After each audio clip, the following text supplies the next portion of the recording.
Bien, seguimos profundizando entonces en qué elementos debemos considerar para profundizar en el contexto literario. Estuvimos hablando acerca de los géneros literarios, los diferentes géneros literarios que encontramos en la Biblia, algunas figuras literarias y algunas claves para que podamos interpretarlos de la forma más sana posible, ¿verdad?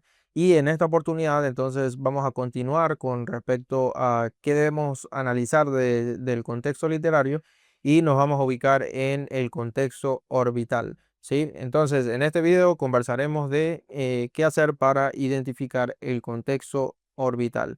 Y en primer lugar vamos a definir qué es el contexto orbital del pasaje.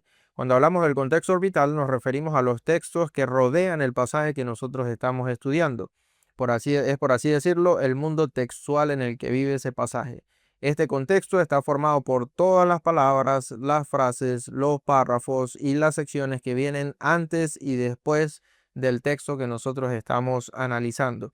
Y comprender este contexto orbital nos permite a nosotros entender mejor el sentido que tiene este pasaje dentro del conjunto o del libro que estamos estudiando. Entonces, en esta gráfica podemos observar un ejemplo sencillo, ¿verdad? De que tenemos el texto, ¿verdad? Y todo lo que está alrededor podríamos considerarlo el contexto orbital, que va desde lo más cercano al texto, ¿sí? Que sería el versículo, los versículos en los que nosotros estamos interesados. Y luego tenemos el contexto inmediato, que serían tanto los párrafos o las secciones que están inmediatamente antes y después del pasaje que nosotros estamos, en el que estamos interesados. Y finalmente el contexto del libro o de la carta sería el siguiente nivel del contexto orbital. Recordemos que el pasaje o los pasajes que nosotros estemos interpretando forman parte de un conjunto más amplio, ¿no? Lo veíamos con las cartas y con los libros narrativos también, que no están ahí por casualidad. Esas palabras no están en esa sección específica por casualidad o porque, bueno, ¿qué más? Aquí fue donde quise ponerla de parte del autor, ¿no? Sino tiene un diseño específico y esas palabras tienen una intencionalidad. Esos versículos están ahí por una razón y mi intención con el análisis del contexto orbital es justamente identificar cómo se conecta mi pasaje con el contexto inmediato, los versos, las secciones que están inmediatamente antes y después, con todo el libro general. Y en el caso de aquellos pasajes que pertenezcan a algún autor que tiene otras cartas, como por ejemplo Pablo, entonces tal vez es bueno a veces también hacer conexiones con de repente temáticas donde el autor haya expresado ideas similares, ¿no? Pero es importante que entendamos que mientras más cercano esté al texto, mi contexto orbital tiene mucha más influencia, mucha más validez. Entonces, si yo quiero identificar qué quiso decir un autor con X o determinado versículo, ¿verdad?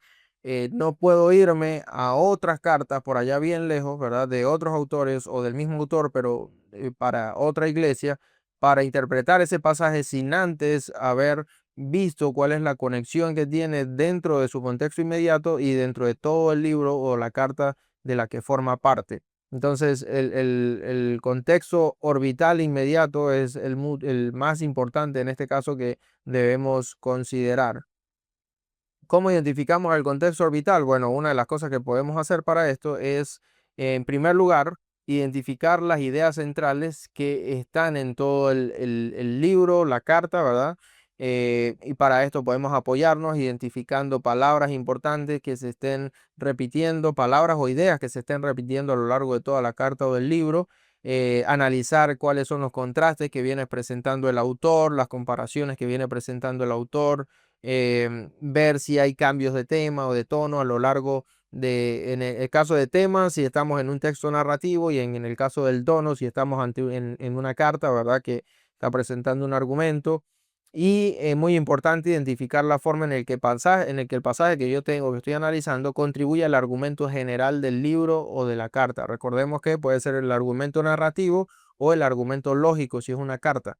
Este tipo de observación nos permite interpretar el texto de manera más coherente, evitando sacar conclusiones aisladas o fuera de su propósito original. Entonces, es importante que entendamos que la clave aquí está en que debemos leer, leer y volver a leer todas las veces que podamos no solo el pasaje, sino el libro y la carta completa, ¿sí? Para que podamos mantener presente cuál es el hilo conductor de todo el argumento, tanto narrativo como lógico, dependiendo del documento. Algunas recomendaciones que le puedo compartir. Número uno, el uso de diferentes versiones para leer.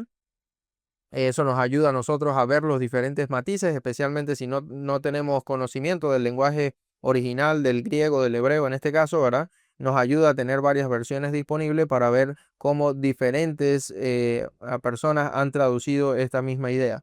Número dos, aprender a leer corrido, tratando de ignorar los subtítulos que aparecen en los libros y las cartas. Recuerden que estos subtítulos no conectan, ¿verdad? Con ah, digamos, o nos ayudan, nos llevan a confundirnos porque pensamos que son secciones diferentes, que está empezando algo desde cero, que no tiene relación con lo anterior.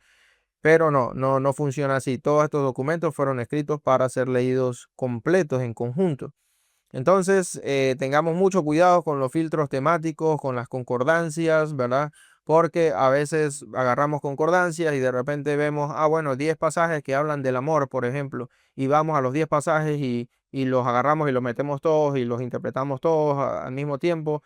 Y es importante que entendamos que cada versículo forma parte de un bloque más amplio. Y antes de querer conectar versículos de diferentes libros o cartas de manera indiscriminada, debemos aprender a interpretarlos dentro de su contexto orbital.